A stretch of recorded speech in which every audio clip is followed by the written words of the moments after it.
ஆனால் வந்து அவர் பார்த்தீங்கன்னா வந்து சிம்பு வச்சு 49 அது வந்து அனௌன்ஸ் பண்ணியிருக்காரு. அதில் வந்து கயாடு லோகர் வந்து ஹீரோயினாக நடிக்கிறாங்க. அது ராம்குமார் டைரக்ட் பண்ணுறாரு. அந்த படத்தை அவங்க தான் தயாரிக்க போகிறாங்க. அது அப்போ தான் ஆரம்ப கட்ட நிலைமையில் பூஜை போட்டு இருக்குது. அதனுடைய ஷூட்டிங் இன்னும் போகல.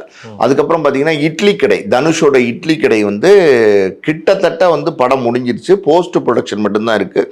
போஸ்ட் ப்ரொடக்ஷன் ஒர்க்கு கூட போயிட்டு இருக்குன்னு தான் சொல்கிறாங்க. அதாவது வந்து இது ஃபர்ஸ்ட் காப்பி பேசஸ், அதாவது முதல் பிரதி அடிப்படையில் வந்து தனுஷ் இந்த படத்தை வந்து ஆகாஷ் பாஸ்கருக்கு எடுத்து கொடுக்குறாரு, ட்ரான் பிக்சர்ஸ்க்கு. ஸோ அவர் கிட்டத்தட்ட வந்து அதாவது 120 கோடி வந்து ஃபர்ஸ்ட் காப்பிக்கு பேசியிருக்காருன்னு சொல்கிறாங்க.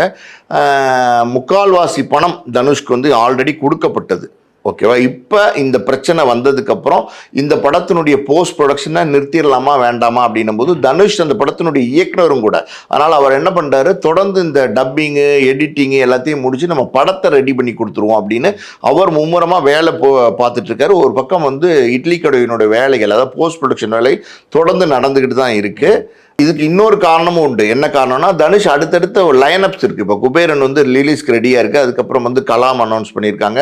நிறையா வந்து நம்ம போர் தொழில் டைரக்டரோட ஒரு படம் பண்ணுறாரு, மாரி செல்வராஜோட ஒரு படம் பண்ணுறாரு.